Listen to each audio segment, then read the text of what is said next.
Hola, ¿qué tal? Y bueno, nuevamente analizando la situación económica, financiera, social de la Argentina, hoy nos vamos a concentrar en el tema de los impuestos, lo que se llama la presión tributaria. Bueno, es baja, es alta. En el último periodo ha habido cambios muy importantes en los impuestos en la Argentina. Aumentaron algunos impuestos, otros se redujeron, aumentó prácticamente bienes personales, se impuso este impuesto llamado a la riqueza. Por otro lado, bueno, salió este piso de 150.000 pesos para ganancias, con lo cual menos trabajadores quedaron alcanzados por ese impuesto. También hubo cambios a favor de los monotributistas. Hubo reducción en las contribuciones patronales para algunos sectores, especialmente los llamados sectores sensibles, y para ver el panorama, cómo estamos, inclusive respecto a nivel internacional, donde también hubo incrementos de impuestos, como es el caso del Reino Unido. Estamos en comunicación con César Litvin, que es un tributarista especialista en todo lo que tiene que ver con el tema de impuestos. Bueno, para que nos diga en qué situación estamos con estos nuevos impuestos, rebaja de impuestos. Bueno, ¿cuál es la situación? Teniendo en cuenta también que tenemos esta pandemia y aparecieron gastos que no eran impensables en otro momento, especialmente en todo lo que tiene que ver con lo sanitario. Bueno, muchas gracias Ismael por la invitación. En rigor de verdad, la pandemia, la Argentina entró en este tema sanitario muy debilitada económicamente. Y esto ha generado una tensión entre la necesidad recaudatoria y la necesidad de reactivar la economía en una economía que está muy caída por lo que fue una cuarentena muy prolongada. Desde ese punto de vista, ha habido algunas bajas de impuestos, no sustanciales, no importantes, y yo diría que el resumen, si lo tenemos que graficar en un partido de fútbol, el aumento de impuestos ganó por goleada. Eh, desde este punto de vista, ¿qué ha bajado? Bueno, ha bajado un poco la carga tributaria de los monotributistas, que afecta o beneficia a cerca de 4 millones de personas que tienen muy poca efecto en la recaudación, porque estas 4 millones de personas representan el 1,12% de la recaudación. Y también ha bajado el impuesto a las ganancias para las muy pequeñas empresas que tienen utilidades en el año inferior a 5 millones de pesos.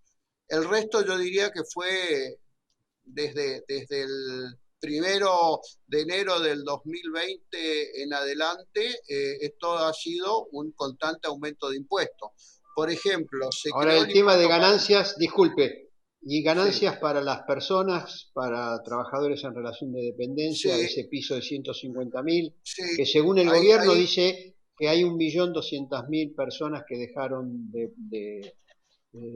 que pasaron a estar exentos de ganancias. sí, a Y ver, ellos hablaban de cuánto, de 40.000 o 50.000 millones de pesos con la retroactividad al 1 de enero.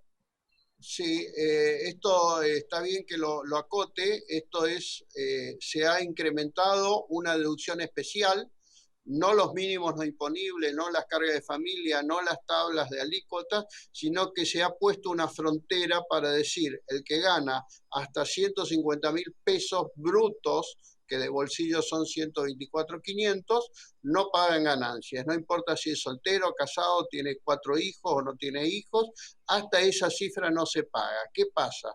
Después se ha establecido una segunda categoría entre los que ganan entre 150 y 175.000 pesos brutos, donde pagan un poco menos de lo que venían pagando, pero seguirán pagando. Y la tercera categoría, los que ganan más de 175.000 pesos, que vienen pagando y seguirán pagando mucho impuesto, teniendo en cuenta que no se han modificado los mínimos ni las tablas. Y el que está en la tercera categoría, que gana más de 175.000 pesos, ya paga cerca de un 27% sobre la ganancia neta, descontada las deducciones. Entonces digo, esto sí ha generado un alivio para muchos asalariados, es un alivio que tiene una vida útil obsoleta porque la inflación va de alguna manera evaporando ese monto cuando hay un aumento de los salarios, ese monto queda escaso, ¿no? Entonces sí, una gran cantidad de gente dejó de pagar impuestos, pero si tuvo un aumento de salario va a volver a pagar de nuevo. Se está diciendo que durante este mes va a volver a aumentar esa deducción especial de 150.000 pesos. ¿Sí? Perfecto. Bueno, ¿y cómo queda el resto de los impuestos? Porque también acá es importante. Hay gente que dice, bueno, el impuesto a la riqueza es, es muy poca gente y gente de alto, digamos, de altos ingresos. En cambio, bueno, y eso tiene un impacto en la recaudación muy superior al alivio que puede significar que 1.200.000 jubilados o trabajadores tengan un alivio por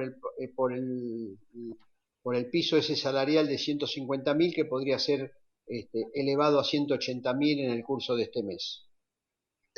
Lo que yo pienso es que cada vez que se crea un impuesto o se aumenta un impuesto, los legisladores deben tener conciencia del efecto que produce en la economía y en la actividad económica. El impuesto a los bienes personales que tuvo un aumento exponencial de un 0,25% de única alícuota pasó a una alícuota entre el 0,5 al 2,25 y después este impuesto a la riqueza o a las grandes fortunas o aporte solidario generó un efecto económico que muchas fortunas, mucha gente con buena capacidad de inversión y con buena capacidad de consumo se ha ido de la Argentina. Y esto genera un efecto económico, yo diría que en el mediano plazo se va a ver reflejada también en una menor recaudación por los consumos y en una menor recaudación también por lo que invierten en el exterior y dejan de invertir en la Argentina. Ahora, Además, Lidwin, sí, usted vio que el FMI también habló de la necesidad de colocar un impuesto, digamos, a las grandes fortunas en función de la pandemia. Y recientemente el Reino Unido aumentó la presión tributaria también con un impuesto con una alícuota mayor a bienes personales, llevando la presión tributaria en el Reino Unido al 35,5%. ¿Hay esa, en los países más avanzados y en el FMI, alguna presión para que el resto del planeta también, o mejor dicho, el conjunto de los países, aumenten los impuestos teniendo en cuenta los estragos y los problemas que ha generado la pandemia? sí, ahí quiero decir que impuestos patrimoniales en OCDE, tarifa general de todos los bienes, solo lo tienen 3 países y no está el Reino Unido. Con lo cual, donde aquellos países que estaban pensando en un impuesto a las grandes fortunas son países que no tienen bienes personales o impuestos patrimoniales. Reino Unido no lo tiene. Con lo cual digo, en la Argentina tenemos una duplicación, grabamos los mismos bienes 2 veces. Es cierto que se necesita más recursos, pero hay que tener en cuenta si las medidas que se toman para obtener más recursos no generan efectos económicos adversos o nefastos. Hoy en una situación donde algunos países están saliendo de la pandemia, ¿sí? Están queriendo fiscalmente darle masa muscular a la economía a través de algún tipo de beneficios y competencias entre los países para ver quién atrae inversiones. Así que yo digo que hoy la tendencia en el mundo es atraer inversiones porque esas inversiones en el mediano plazo generan más recaudación. Ahora, ¿Cómo se para ir atraen cerrando, inversiones? Litwin, para ir Sí. cerrando porque tenemos poco tiempo disponible. Bueno, el FMI acaba de hacer una emisión gigantesca de 650.000 millones de dólares en esos derechos especiales de giro que ha distribuido a lo largo del planeta.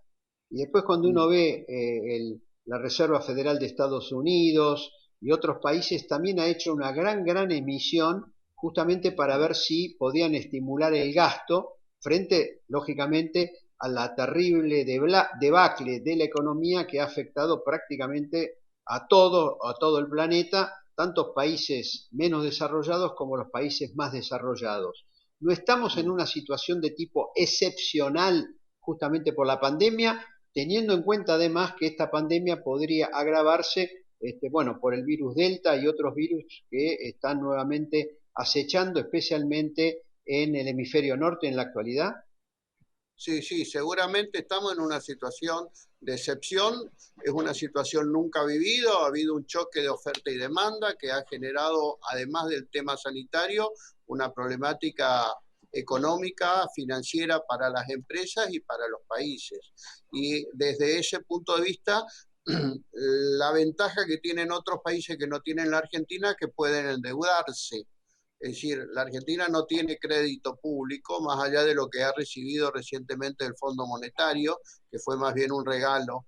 Pero bueno, es una tensión que hay y hay que debatir y evaluar bien qué impuestos conviene aumentar, teniendo en cuenta de que el país no es competitivo para atraer inversiones. Y yo creo que ante esta falta de empleo que hay en la Argentina, que se viene profundizando y que tiene un pico máximo con la pandemia, la forma de atraer empleo es con inversiones. Y desde ese punto de vista, yo pienso que lo mejor que puede pasar en la Argentina es que vengan inversiones, pero para eso tenemos que tener un sistema tributario competitivo, con alícuotas que estén alineadas con lo que otros países en el mundo tienen. Doctor Litvin, muchas gracias por estos minutos que nos ha dispensado y lógicamente este es un tema que está, me parece, en la agenda como prioritario, como tantos otros temas lamentables en Argentina. Hoy por hoy todo tiene prioridad y el tema lógicamente impositivo también. Nuevamente muchas gracias y nos reencontramos con todos ustedes la próxima semana. Muchas gracias.